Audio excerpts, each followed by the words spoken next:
So I've seen a lot of discourse, mainly on Twitter, about Byte by Night in its current state.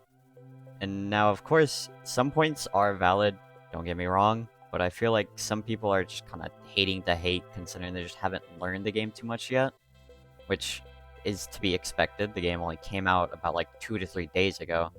No one is going to be like a god or anything at the game, but I feel like seeing some people play, they're just trying not to get better. They aren't like trying to do anything to make themselves better at the game and are just more or less complaining out of rage.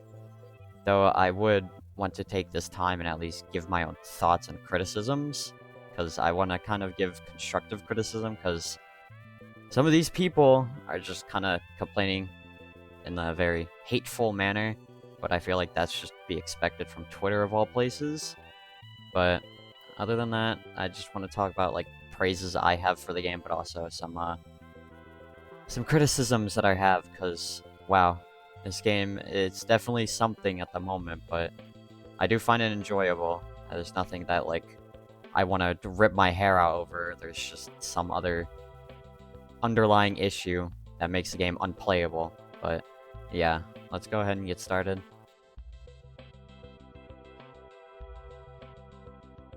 This game is really beautiful in terms of like the graphics, the atmosphere, and the models. They're all really well done, which I think is a reason why a lot of people, myself included, got excited for the game's actual like release, because I really did enjoy the way this game looked.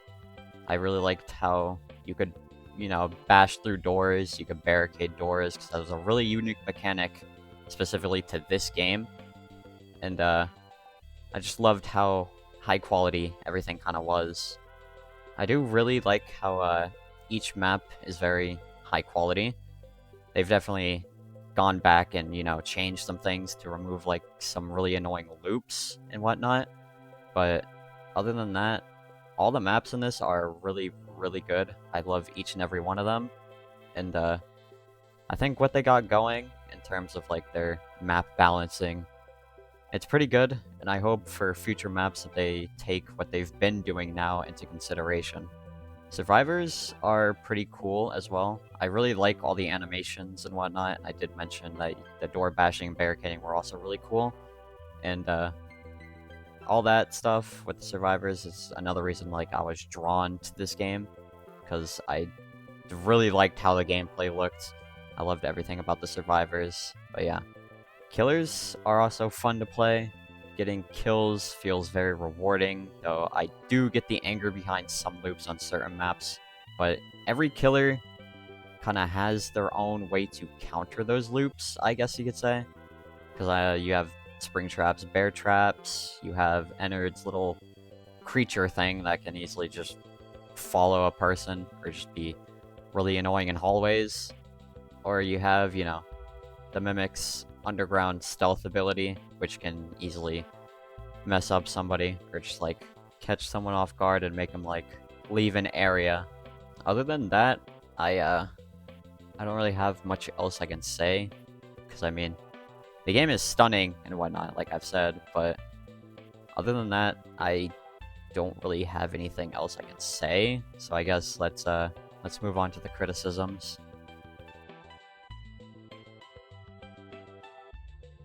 For starters, as cool as it looks, that like little run cancel thingy your character can do whenever you like, I guess, are still holding shift and then let go of your movement keybind, it can really mess with you. Because for some reason, if you like, I guess, let it play entirely through, you can't move at all. And if you run into a wall, you kind of just like get glued to that wall until like the running stop animation is done. Which, if you're in a chase, that can really, screw you over. And I mean, there are some people that, like, I guess they're used to other games where you can, like, continue holding shift while you stop pressing, like, W or something. But I feel like it can really mess those types of people up. Other than that, it's neat, but I don't think you'll really ever encounter it. But at the times you do, it can just mess you up entirely in a chase. Because, like, I don't know. I I don't really see a point to it, but I mean, if they want to keep it, they can, or they can always just like add an option to turn it off. But yeah, that's kind of that for that. Ennard's little like minion things, those little eyeball creatures that jump on your head, are probably one of the most annoying things in the game right now. I don't really like that you have to forcefully shake your camera in order to get them off, since in a chase, you kind of get screwed over if Ennard is near you. Though you probably could just keep running away till you can shake them off, but I mean, if Ennard knows they're on your head, he's going to try and chase you for as long as he can to get like a bunch of chip damage off on you. But I don't know.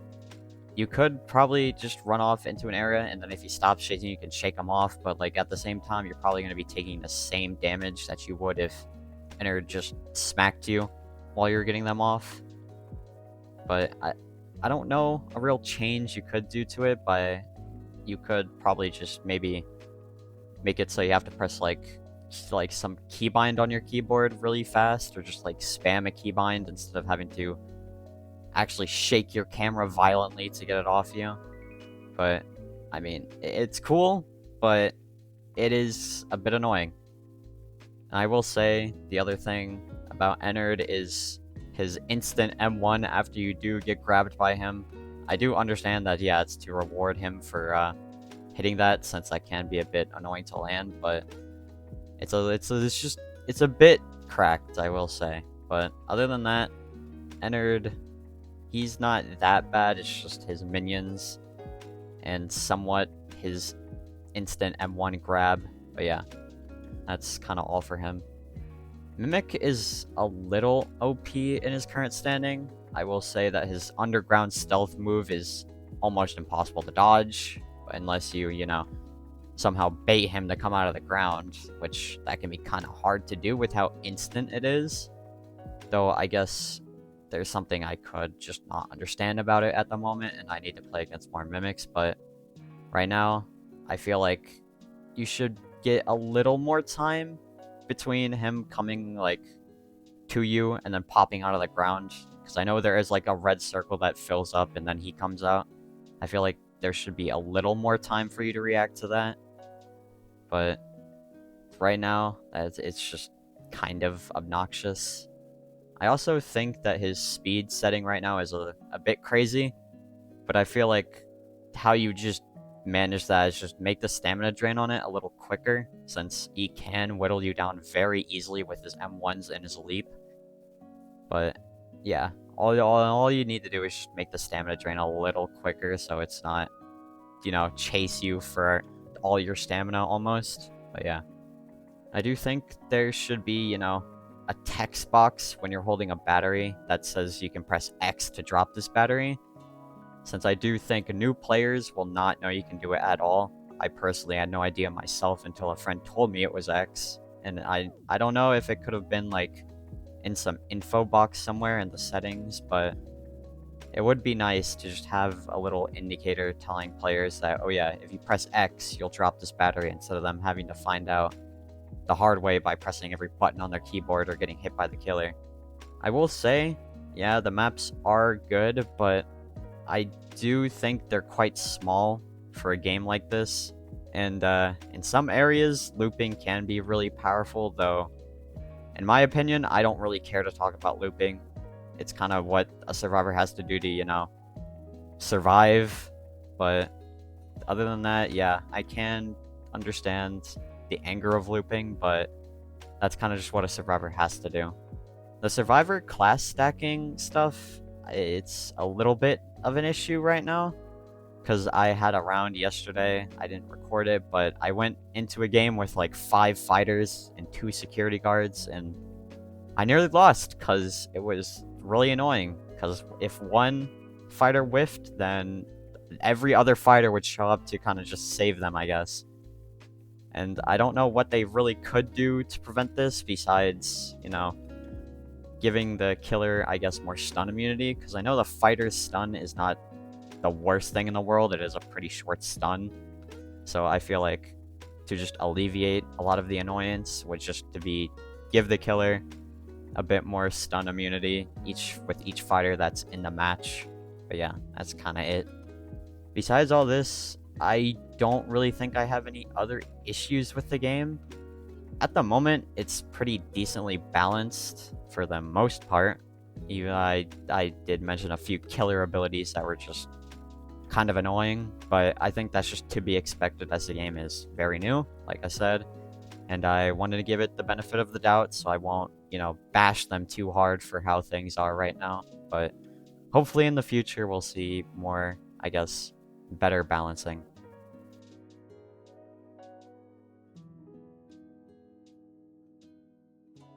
I guess for this little misc section, I'll just bring up some random complaints that I've seen that are just kind of weird, I suppose. Because I've seen some people talking about the game isn't like FNAF enough, which, yeah, sure, I get that. You guys are in a community that you want representation for. That's completely fair. But I feel like some people don't realize that they can't just, rip FNAF one for one. And they have made their own custom like changes to each character and whatnot, so like some of the models look different, so they aren't just ripping one for one from FNAF. And it seems that in a recent change log they've said they were in talks with Scott, which they said it was nothing bad. I did see one of the main people on the team on Twitter say that the Scott stuff wasn't actually bad, they're just in talks with him, I guess. But regardless, it's definitely scary, and they can't just, they can't make this game too much FNAF-like, or else, they'd probably have some issues and whatnot. I will say, this game is very, FNAF-related, because, like, I think a lot of the models, a lot of the creatures, they all, like, of course, they come from FNAF. Like, if you look at these characters, you know who they are, and I think people are just sad that it's not what they vision it to be, which, it's kind of hard for the devs to appeal to that when people say they want FNAF, but they also say that this game will be in trouble for being too FNAF related, so it's like, what would you guys want the devs to do? They can't really do much, and I feel like the product they gave us now is honestly pretty fine. Looping, I don't really care enough to go deep into this.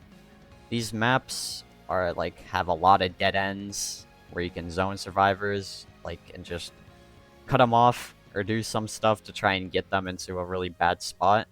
You can also use abilities to make them, like, I guess, panic and move away from the loop, because I can't really fault the survivor when killers refuse to break chase with them and just go after somebody else.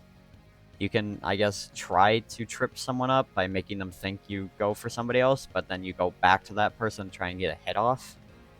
But I will say that, tunnel vision will make you lose the rounds. If you target one person and don't go for anyone else, you're probably going to lose that round, because you're going to waste a lot of time on that person, everyone's going to get tasks done, and you're not going to have a lot of time left to kill anyone else. So I get the frustration, like I said before, but I can't really fault the survivors for surviving and, prolonging a chase with a killer so the rest of the team can make it out, or even all of them make it out. But yeah, I don't really care to go into the whole looping topic. Okay, I think that's kind of all for now. I just wanted to give my personal opinion on stuff after I've seen all this discourse on Twitter, and just try to be positive a bit after all the negativity that's been, spreading. But I hope this was at least, like, constructive in some way. I do not hate the devs at all, by any means, and nobody should be going out of their way to harm these people or be rude to them, since I've already seen and heard from a person that worked on the game on Twitter that they got doxxed over a skin, and all I can really say is, why? I mean, there's no real point to doing that other than just being petty. The game hasn't even been out for like a week, and there's people being like this, and it's a bit concerning. But I hope that the person who did go through this is at least doing well. And I hope this community will shape up eventually, like maybe after a month or so. But in its current standing, it's a little disappointing how the community is acting. I can only hope for change in the future.